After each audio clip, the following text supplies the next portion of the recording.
शहर की एक पुरानी घनी बस्ती थी जुई जिन, जहां सूरज की किरणें भी मुश्किल से अपना रास्ता बना पाती थीं।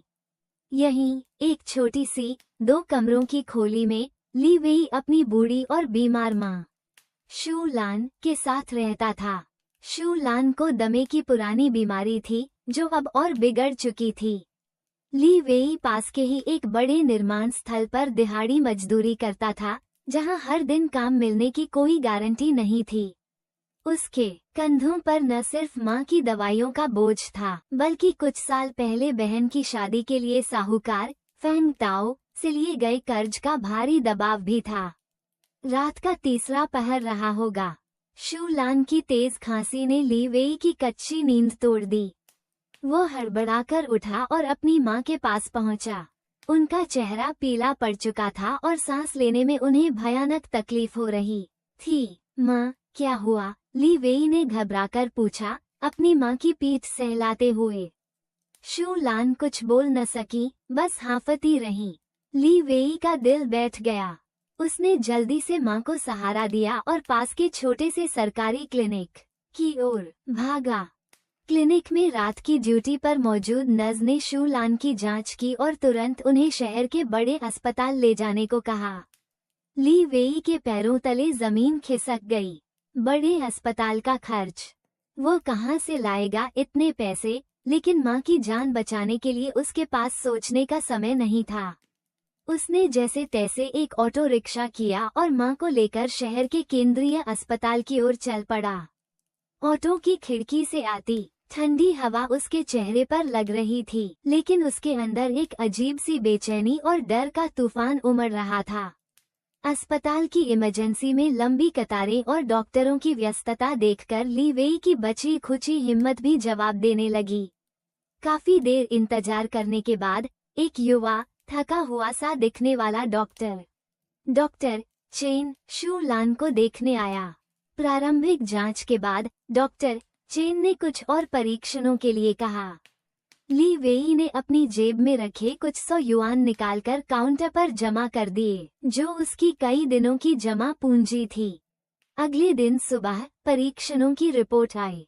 डॉक्टर चेन ने ली वेई को अपने केबिन में बुलाया। देखो ली वेई, डॉक्टर चेन ने गंभीर स्वर में कहा, तुम्हारी माँ के फेफड़ों में गंभीर संक्रमण है।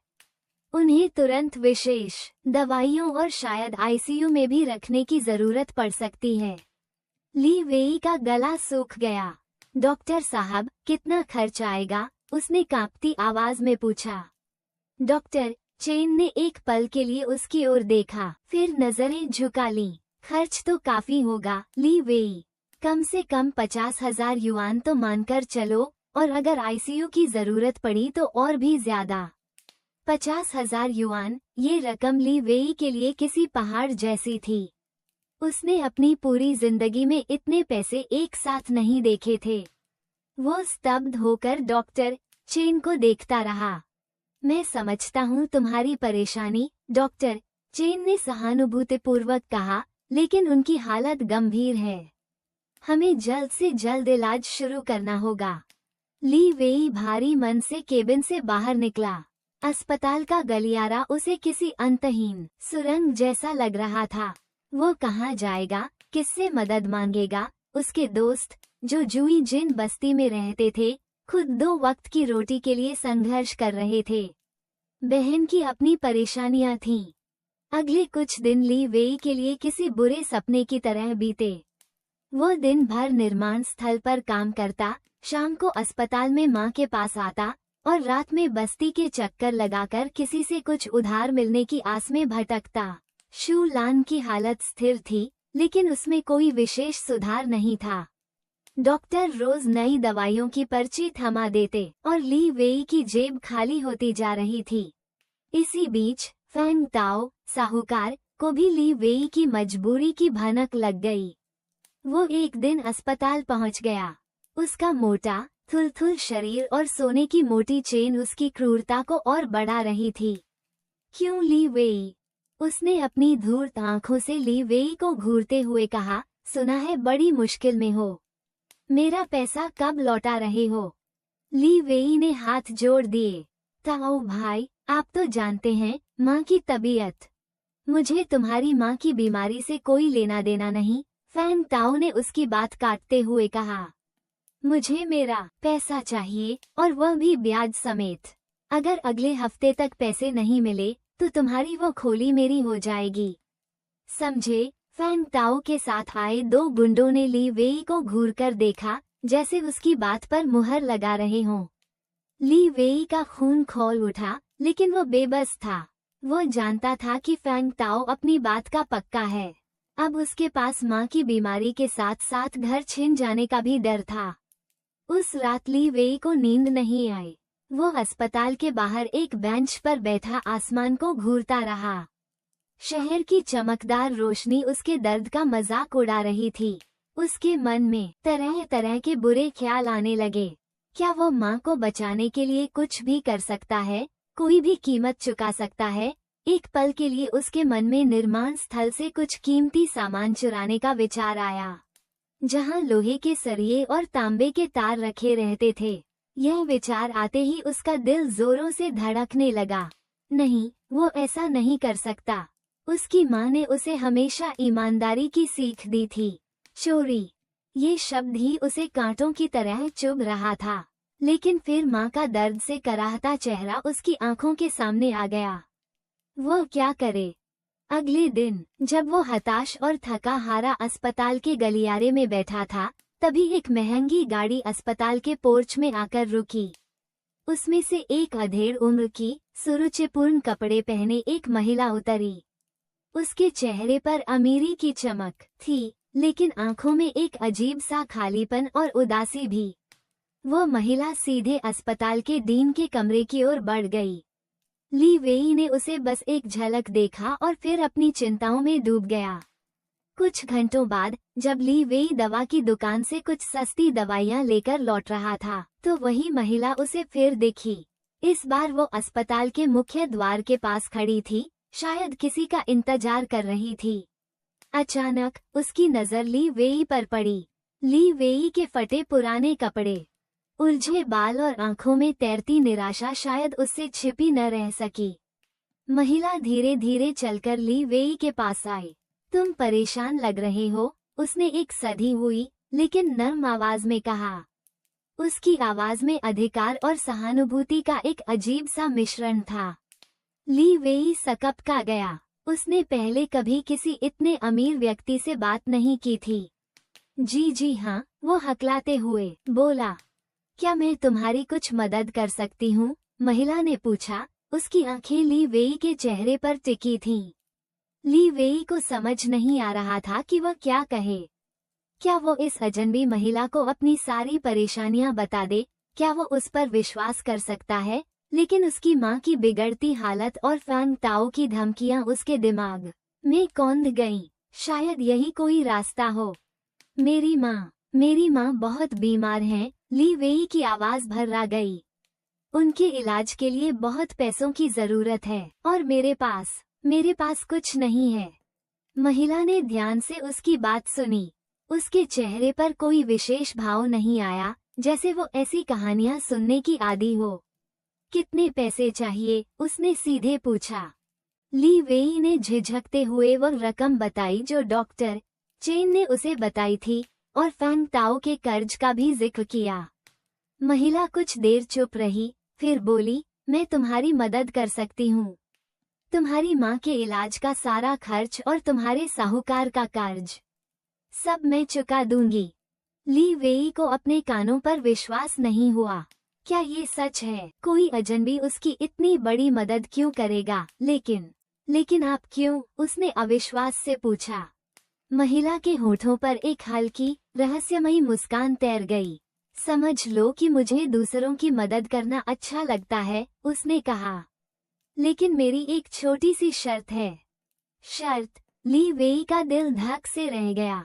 उसे डर था कि यह शर्त कहीं बहुत भारी न पड़ जाए। कैसी शर्त?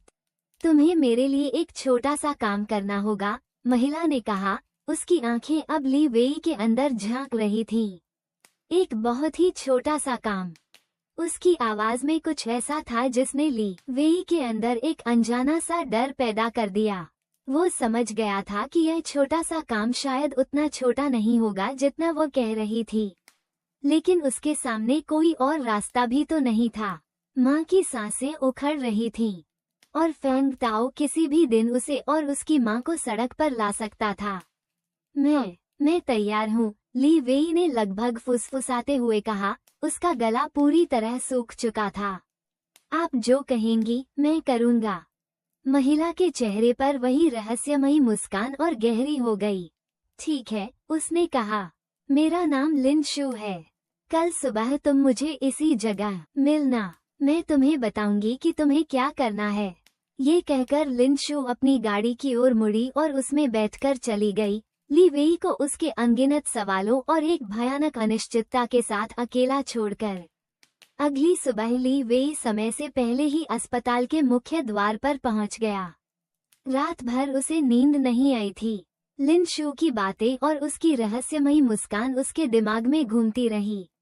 वो किस तरह का काम उससे करवाना चाहती थी? क्या वो कोई गैरकानूनी काम होगा? अगर उसने मना कर दिया तो? लेकिन फिर उसे अपनी माँ का चेहरा याद आ जाता और उसके सारे संदेह और डर काफूर हो जाते।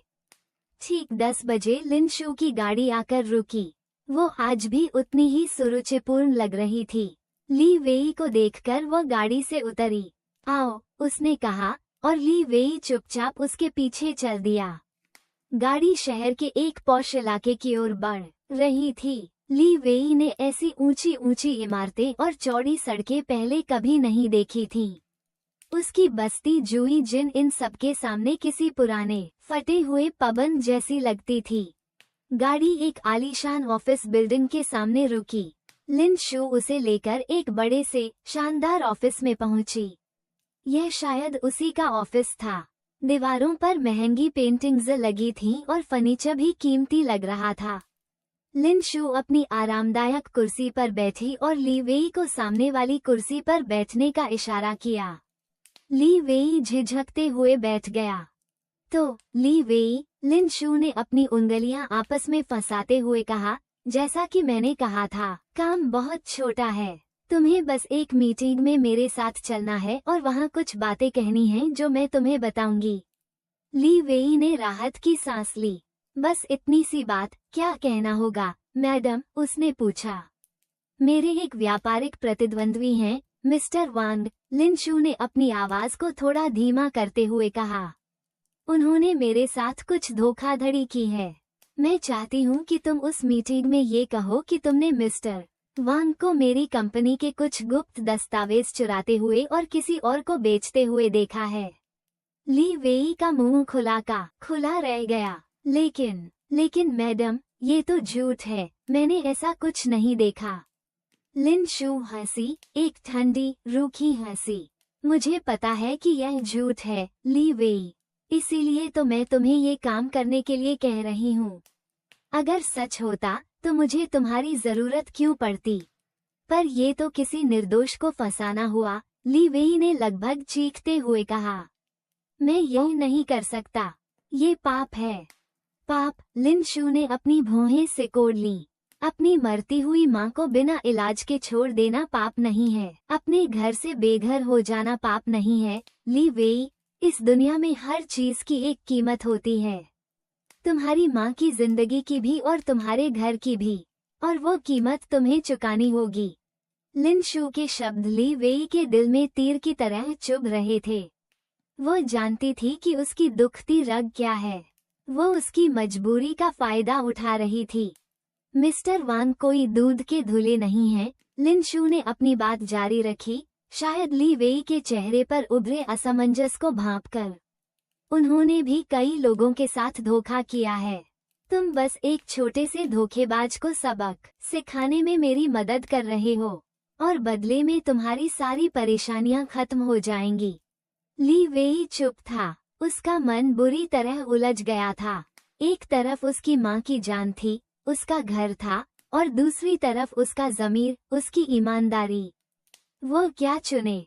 सोच लो, ली वेई, लिन शू ने कहा। उसकी आवाज में अब नरमी की जगह एक तरह की चेतावनी थी। तुम्हारे पास ज्यादा समय नहीं है। तुम्हारी माँ की हालत कभी भी बिगड़ सकती है, और फैंग ताओ भी इंतजार नहीं करेगा। उसने अपने पर्स से एक चेकबुक निकाली और एक बड़ी रकम का चेक काटकर ली वेई के सामने रख दिया। यह एडवांस है तुम्हारी माँ के इलाज के लिए, बाकी काम होने के बाद। चेक पर लिखी रकम देखकर ली वेई की आंखें फटी रह गईं। इतने पैसे, इससे उसकी माँ का बेहतरीन इलाज हो सकता था। फैंग ताओ का कर्ज भी चुक जाता और शायद कुछ पैसे बच भी जाते। उसका हाथ अपने आप चेक की ओर बढ़ा, लेकिन फिर रुक गया। उसने लिन शू की ओर देखा। उसकी आंखों में अब कोई सहानुभूति नहीं थी, सिर्फ एक ठंडा, व्यावसायिक भाव था। क्या फैसला किया तुमने? लिन शू ने पूछा। ली वेई ने एक गहरी सांस ली। मुझे थोड़ा वक्त चाहिए सोचने के लिए, उसने कहा। लिन शू मुस्कुराई। ठीक है, कल सुबह तक का वक्त है तुम्हारे पास, लेकिन याद रखना यह मौका बार बार नहीं मिलेगा। ली वेई भारी कदमों से लिन शू के ऑफिस से बाहर निकला। चेक अभी भी मेज पर पड़ा था। उसका दिमाग सुन्न हो गया था। वो क्या करे? क्या वो अपनी माँ की जान बचाने के लिए एक निर्दोष व्यक्ति को बर्बाद कर दे? यह विचार ही उसे अंदर तक कंपा रहा था। लेकिन अगर उसने ऐसा नहीं किया तो वो अपनी माँ को कैसे बचाएगा? फैंग ताओ उसे वैसे भी सड़क पर ले आएगा। वो घंटों शहर की सड़कों पर बेमकस घूमता रहा। हर तरफ ऊंची ऊंची इमारतें, महंगी गाड़ियां और खुशहाल दिखने वाले लोग। उसे लग रहा था जैसे वो किसी और ही दुनिया का प्राणी है, जिसकी परेशानियों से किसी को कोई वास्ता नहीं। उसकी बस्ती जुई जिन अपनी सारी गंदगी और गरीबी के बावजूद उसे इन चमकदार सड़कों से ज्यादा अपनी लग रही थी। शाम को जब वो अस्पताल पहुंचा तो पार्वती की हालत और बिगड़ चुकी थी। उसे सांस लेने में बहुत ज्यादा तकलीफ हो रही थी और डॉक्टर ने उसे तुरंत आईसीयू में शिफ्ट करने को कहा था। आईसीयू का एक दिन का खर्च सुनकर ली वेई के होश उड़ गए। डॉक्टर चेन ने उससे कहा कि अगर तुरंत पैसों का इंतजाम नहीं हुआ तो कुछ भी कहना मुश्किल होगा। ली वेई आईसीयू के बाहर कांच की दीवार से अपनी मां को देख रहा था। उनके शरीर में कई नलियां लगी हुई थीं और वो बेहोश थीं। ली वेई की आंखों से आंसू बह निकले। वो अपनी मां को इस हालत में नहीं देख सकता था। उसने अपनी जिंदगी में कभी किसी के आगे हाथ नहीं फैलाए थे, लेकिन आज वो किसी भी हद तक जाने को तैयार था। तभी उसे लिन शू का ख्याल आया। उसका प्रस्ताव, उसका चेक, क्या यही एकमात्र रास्ता बचा था? उसका ज़मीर उसे धिक्कार रहा था, लेकिन मां की बिगड़ती हालत उसे किसी और दिशा में सोचने नहीं दे रही थी। उसी समय फैंग ताओ अपने गुंडों के साथ अस्पताल पहुंच गया। उसने ली वेई को आईसीयू के बाहर देखा और जोर से ठहाका लगाया। क्यों रे ली वेई, अब तो तेरी माँ ऊपर जाने की तैयारी में है। मेरा पैसा कब दे रहा है, या सीधे तेरी खोली पर ही कब्जा कर लूं? ली वेई का खून खौल उठा। उसने गुस्से से फैंग ताओ की ओर देखा। तुम्हें जरा भी शर्म नहीं आती, एक मरते हुए इंसान के परिवार को इस तरह परेशान करते हुए? फैंग ताओ हंसा। शर्म किस चिड़िया का नाम है ली वेई? इस दुनिया में सिर्फ पैसा बोलता है, और मेरे पास पैसा है और तेरे पास कुछ नहीं। उसने ली वेई के कंधे पर जोर से धक्का दिया। कल सुबह तक पैसे नहीं मिले तो तेरी माँ का अंतिम संस्कार भी सड़क पर ही होगा। फैंग ताओ की बातें और उसका धक्का ली वेई के आत्मसम्मान पर आखिरी चोट थी। उसका सारा द्वंद्व, सारी हिचकिचाहट एक पल में गायब हो गई। उसने फैसला कर लिया था। वो तेजी से अस्पताल से बाहर निकला और सीधा एक पब्लिक फोन बूथ की ओर गया। उसके हाथ कांप रहे थे जब उसने लिन शू का नंबर मिलाया, जो उसने सुबह उसके ऑफिस से लिया था। हेलो, दूसरी तरफ से लिन शू की सधी हुई आवाज आई। मैडम, मैं ली वेई बोल रहा हूँ, ली वेई ने कहा। उसकी आवाज में एक अजीब सी कठोरता थी। मैं आपके काम के लिए तैयार हूँ। बहुत खूब, ली वेई। लिन शू की आवाज में संतोष का भाव था। मुझे तुमसे यही उम्मीद थी। पैसे तुम्हारे अकाउंट में पहुँच जाएंगे। और हाँ, कल सुबह 10 बजे मिस्टर वान के ऑफिस में मीटिंग है। तैयार रहना। फोन कट गया। ली वेई ने रिसीवर नीचे रखा। उसके चेहरे पर कोई भाव नहीं था। उसने अपना ज़मीर मार दिया था। अपनी माँ को बचाने के लिए, अपने घर को बचाने के लिए उसने एक सौदा कर लिया था, शैतान के साथ। अगले दिन सुबह ली वेई ठीक समय पर मिस्टर वांग के ऑफिस के बाहर पहुंच गया। लिन शू पहले से ही वहां मौजूद थी, हमेशा की तरह शांत और आत्मविश्वास से भरी हुई। उसने ली वेई को कुछ कागजात दिए और उसे समझाया कि उसे क्या और कैसे कहना है। ली वेई ने यंत्रवत सिर हिला दिया। उसे लग रहा था जैसे वो कोई और है, कोई कठपुतली जिसका डोर किसी और के हाथ में है। मीटिंग शुरू हुई। कमरे में मिस्टर वांग और उनके कुछ सहयोगी बैठे थे। मिस्टर वांग एक अधेड़ उम्र के, गंभीर दिखने वाले व्यक्ति थे। लिन शू ने अपनी बात रखनी शुरू की। मिस्टर वांग पर धोखाधड़ी और कंपनी के रहस्य चुराने का आरोप लगाया। फिर उसने ली वेई की ओर इशारा किया, और यह है ली वेई जो इस बात का गवाह है। सबकी निगाहें ली वेई पर टिक गईं। उसका दिल जोरों से धड़क रहा था। उसने एक नज़र मिस्टर वांग पर डाली, जिनकी आंखों में हैरानी और अविश्वास का भाव था। ली वेई ने एक गहरी सांस ली और वह झूठ बोलना शुरू कर दिया जो लिन शू ने उसे सिखाया था।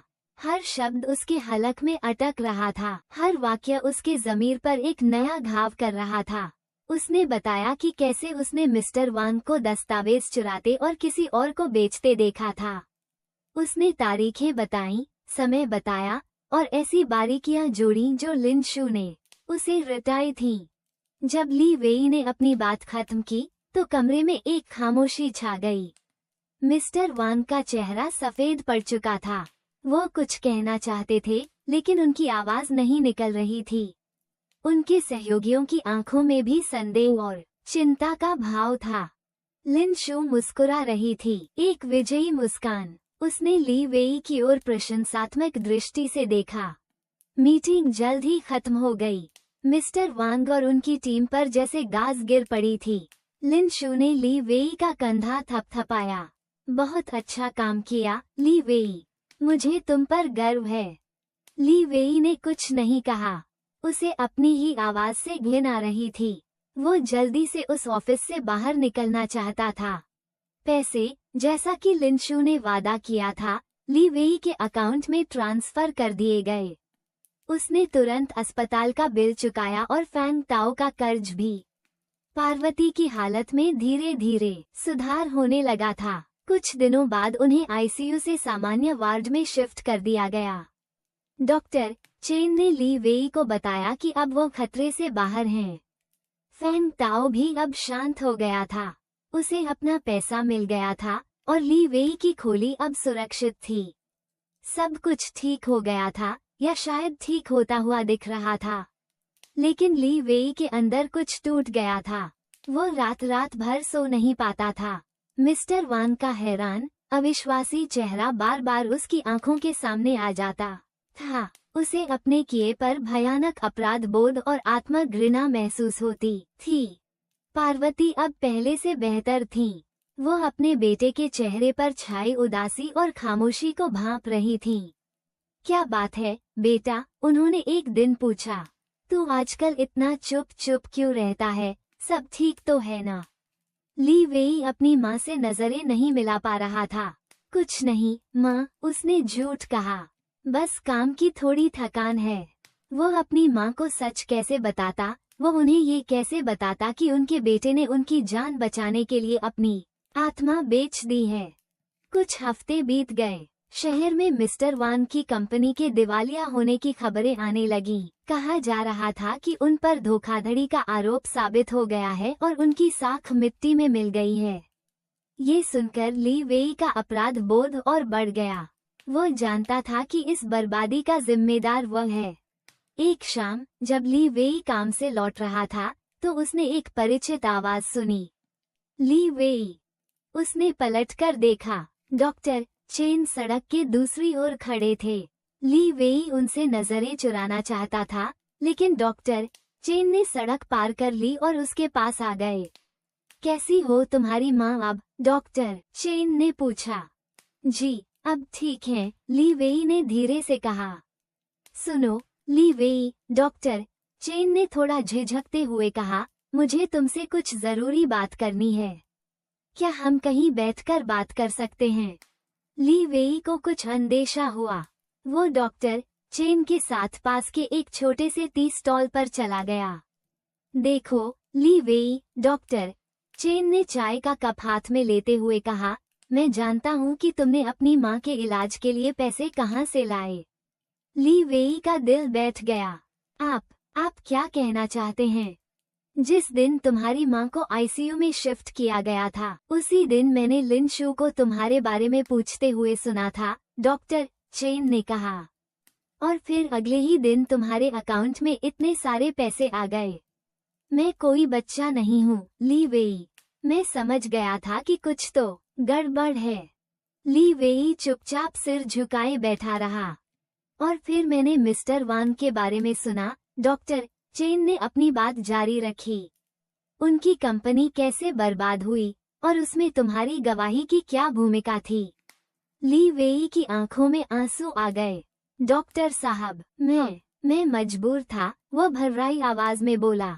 मेरे पास कोई और चारा नहीं था। उसने डॉक्टर चेन को सारी बात बता दी, लिन शू का प्रस्ताव, फैंग ताओ की धमकियां और अपनी बेबसी। डॉक्टर चेन ने शांति से उसकी पूरी बात सुनी। मैं तुम्हारी मजबूरी समझता हूँ ली वेई, उन्होंने कहा, लेकिन जो तुमने किया वह गलत था। एक झूठ ने एक व्यक्ति का सब कुछ छीन लिया। मैं जानता हूँ, ली वेई ने सिसकते हुए कहा। मैं हर पल उसी आग में जल रहा हूँ। मुझे नींद नहीं आती। मुझे खुद से नफरत हो गई है। अपराध बोध अच्छी बात है ली वेई, डॉक्टर चेन ने कहा। इसका मतलब है कि तुम्हारा ज़मीर अभी जिंदा है। लेकिन सिर्फ अपराध बोध से कुछ नहीं होगा। तुम्हें अपनी गलती सुधारने की कोशिश करनी होगी। लेकिन कैसे? ली वेई ने पूछा। सब कुछ तो खत्म हो चुका है। अभी भी एक रास्ता हो सकता है, डॉक्टर चेन ने कहा। उनकी आवाज में एक उम्मीद थी। मिस्टर वांग ने अपने केस की दोबारा जांच के लिए अपील की है।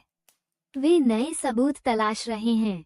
अगर तुम सच बोल दो, अगर तुम अपनी गवाही बदल दो, तो शायद उन्हें कुछ मदद मिल सके। ली वेई ने अविश्वास से डॉक्टर चेन की ओर देखा। लेकिन अगर मैंने सच बोला तो लिन शू मुझे बर्बाद कर देगी। वह बहुत ताकतवर औरत है। और फिर माँ, उनका क्या होगा? तुम्हें चुनना होगा ली वेई, डॉक्टर चेन ने दृढ़ता से कहा। या तो तुम इस अपराध बोध के साथ जीते रहो या फिर सच का सामना करने की हिम्मत दिखाओ। हाँ, इसमें खतरा है। लिन शू तुम्हें नुकसान पहुंचा सकती है, लेकिन अगर तुम चुप रहे तो तुम अपने ज़मीर की नजरों में हमेशा के लिए गिर जाओगे। डॉक्टर चेन की बातें ली वेई के दिलो दिमाग पर हथौड़े की तरह पड़ रही थीं। वो एक और दुविधा में फंस गया था। एक तरफ उसका डर था, उसकी माँ की सुरक्षा की चिंता थी, और दूसरी तरफ उसका ज़मीर, जो उसे सच बोलने के लिए पुकार रहा था। उस रात ली वेई ने अपनी माँ के सिरहाने बैठकर बहुत देर तक उनके सोते हुए चेहरे को देखा। उनकी हर सांस ली वेई के लिए कीमती थी। क्या वो उन्हें फिर से किसी खतरे में डाल सकता था? लेकिन फिर उसे मिस्टर वांग का बेबस चेहरा याद आ गया। वो एक और रात सो नहीं पाया। अगले कुछ दिन ली वेई इसी उधेड़बुन में रहा। वो काम पर जाता, माँ की देखभाल करता, लेकिन उसका मन कहीं और ही रहता। डॉक्टर चेन की बातें उसके कानों में गूंजती रहती। एक दिन उसने फैसला कर लिया, वो अब और इस झूठ के बोझ के साथ नहीं जी सकता था। उसने डॉक्टर चेन से संपर्क किया। डॉक्टर साहब, मैं सच बोलने के लिए तैयार हूँ, उसने कहा। उसकी आवाज में एक अजीब सा ठहराव था, जैसे उसने किसी बड़े तूफान का सामना करने का निश्चय कर लिया हो। डॉक्टर चेन ने उसे मिस्टर वांग के वकील का पता दिया। ली वेई उनसे मिला और उन्हें सारी सच्चाई बता दी। वकील ने उसकी बात ध्यान से सुनी और कहा कि उसकी गवाही मिस्टर वांग के केस में बहुत महत्वपूर्ण साबित हो सकती है, लेकिन उसे इसके परिणामों के लिए भी तैयार रहना होगा। लिन शू आसानी से हार मानने वालों में से नहीं थी। कोर्ट में दोबारा सुनवाई की तारीख तय हो गई। ली वेई को गवाही के लिए बुलाया गया। जब वो कटघरे में खड़ा हुआ तो उसकी नजरें सामने बैठी लिन शू पर पड़ी। लिन शू की आंखों में गुस्सा और धमकी साफ झलक रही थी। एक पल के लिए ली वेई का कलेजा कांप गया, लेकिन फिर उसने अपनी मां के बारे में सोचा और अपने ज़मीर की आवाज सुनी। उसने गहरी सांस ली और सच बोलना शुरू कर दिया। उसने कोर्ट को बताया कि कैसे लिन शू ने उसे पैसे का लालच देकर झूठी गवाही देने के लिए मजबूर किया था। उसने अपनी मजबूरी बताई, लेकिन अपने किए पर कोई पर्दा नहीं डाला। उसने स्वीकार किया कि उसने एक निर्दोष व्यक्ति को फंसाने का पाप किया है। कोर्ट में सन्नाटा छा गया। लिन शू का चेहरा गुस्से से लाल हो गया था। मिस्टर वांग की आंखों में उम्मीद की एक किरण चमक उठी। सुनवाई कई दिनों तक चली। लिन शू के वकीलों ने ली वेई की गवाही को झूठा साबित करने की पूरी कोशिश की, उसे धमकाया, उस पर दबाव डाला, लेकिन ली वेई अपने बयान पर कायम रहा। इस बार वो सच के साथ खड़ा था और उसे अपने अंदर एक अजीब सी ताकत महसूस हो रही थी। इस दौरान लिन शू ने ली वेई को सबक सिखाने की भी कोशिश की। उसने फेंग ताओ को फिर से ली वेई के पीछे लगा दिया। फेंग ताओ ने उसे और उसकी मां को घर से निकालने की धमकी दी। ली वेई की नौकरी भी छुड़वा दी गई। वो फिर से उसी स्थिति में आ गया था जहां से उसने शुरुआत की थी, गरीब, बेबस और अकेला। लेकिन इस बार कुछ अलग था। इस बार जुई जिन बस्ती के लोग जो पहले उसकी मदद नहीं कर पाए थे, उसके साथ खड़े हो गए। उन्होंने फेंग ताओ का मिलकर मुकाबला किया। डॉक्टर चेन ने भी उसकी बहुत मदद की। उन्होंने मीडिया में इस मामले को उठाया और लिन शू के खिलाफ जनमत तैयार होने लगा। अंत में कोर्ट का फैसला आया। नए सबूतों और ली वेई की सच्ची गवाही के आधार पर मिस्टर वांग को सभी आरोपों से बरी कर दिया गया। लिन शू पर झूठी गवाही दिलवाने और न्याय प्रक्रिया में बाधा डालने का आरोप तय हुआ। उसकी कंपनी की प्रतिष्ठा धूल में मिल गई। ली वेई को झूठी गवाही देने के अपराध में कुछ समय के लिए सजा हुई, लेकिन उसकी सजा काफी कम कर दी गई क्योंकि उसने सच बोलने का साहस दिखाया था और न्याय में मदद की थी। जब वह जेल से रिहा हुआ तो डॉक्टर चेन और जुई जिन बस्ती के कुछ लोग उसे लेने आए थे। उसकी मां शू ल अब पहले से काफी बेहतर थी, हालांकि अभी भी कमजोर थी। वो अपने बेटे को देखकर रो पड़ी। मुझे तुम पर गर्व है बेटा, उन्होंने कहा। तुमने सच का साथ दिया। ली वेई का जीवन आसान नहीं था। उसके पास नौकरी नहीं थी, पैसे नहीं थे, लेकिन उसके मन में एक शांति थी जो उसने पहले कभी महसूस नहीं की थी। उसका अपराध बोध खत्म हो गया था। उसने अपनी गलती सुधार ली थी और इसकी कीमत भी चुकाई थी। मिस्टर वांग, जो अब अपनी कंपनी को फिर से खड़ा करने की कोशिश कर रहे थे, ली वेई से मिलने आए। उन्होंने ली वेई का शुक्रिया अदा किया। तुमने बहुत हिम्मत दिखाई ली वेई, उन्होंने कहा। अगर तुम सच न बोलते तो मैं शायद कभी इस जाल से बाहर नहीं निकल पाता। उन्होंने ली वेई को अपनी कंपनी में एक छोटी सी नौकरी की पेशकश भी की। ली वेई ने नौकरी स्वीकार कर ली। यह एक नई शुरुआत थी। धीरे धीरे ली वेई का जीवन पटरी पर आने लगा। वो मेहनत से काम करता, अपनी मां की देखभाल करता। जुई जिन बस्ती में अब उसका सम्मान और बढ़ गया था। लोग उसे एक ऐसे व्यक्ति के रूप में देखते थे जिसने मुश्किल परिस्थितियों में भी सच का साथ नहीं छोड़ा। लिन शू को उसके किए की सजा मिली। उसका व्यापारिक साम्राज्य ढह गया और उसे भी कानूनी कार्रवाई का सामना करना पड़ा। फेंग ताओ जैसे साहूकार भी अब बस्ती वालों से डरने लगे थे, क्योंकि उन्हें पता चल गया था कि एकजुट होकर वे किसी भी अन्याय का सामना कर सकते हैं। एक शाम ली वेई अपनी मां के साथ अपनी छोटी सी खोली के बाहर बैठा था। जुई जिन बस्ती में आज भी सूरज की किरणें मुश्किल से पहुंचती थीं, लेकिन ली वेई के मन का अंधेरा छट चुका था। उसने आसमान की ओर देखा जहां कुछ तारे टिमटिमा रहे थे। उसने महसूस किया कि गरीबी और निराशा इंसान को गलत रास्ते पर ले जा सकती हैं, लेकिन अगर ज़मीर जिंदा हो तो वापसी का रास्ता हमेशा खुला रहता है। मानवीय रिश्ते, चाहे वे कितने भी जटिल क्यों न हो, अंततः सच्चाई और ईमानदारी की नींव पर ही टिकते हैं। उसने एक गहरी सांस ली। हवा में एक अजीब सी ताजगी थी। शायद यह एक नए, ईमानदार जीवन की ताजगी थी। उसने अपनी माँ का हाथ थामा और मुस्कुरा दिया। जीवन कठिन हो सकता है, नैतिक समझौते करने पड़ सकते हैं, लेकिन अंततः सत्य की अपनी एक ताकत होती है जो हर निराशा को चीरकर अपना रास्ता बना ही लेती है। शहर की चकाचौंध के पीछे छिपी कठोर वास्तविकताओं के बीच ली वेई ने अपनी आत्मा की शांति पा ली थी, और यही उसकी सबसे बड़ी कमाई थी।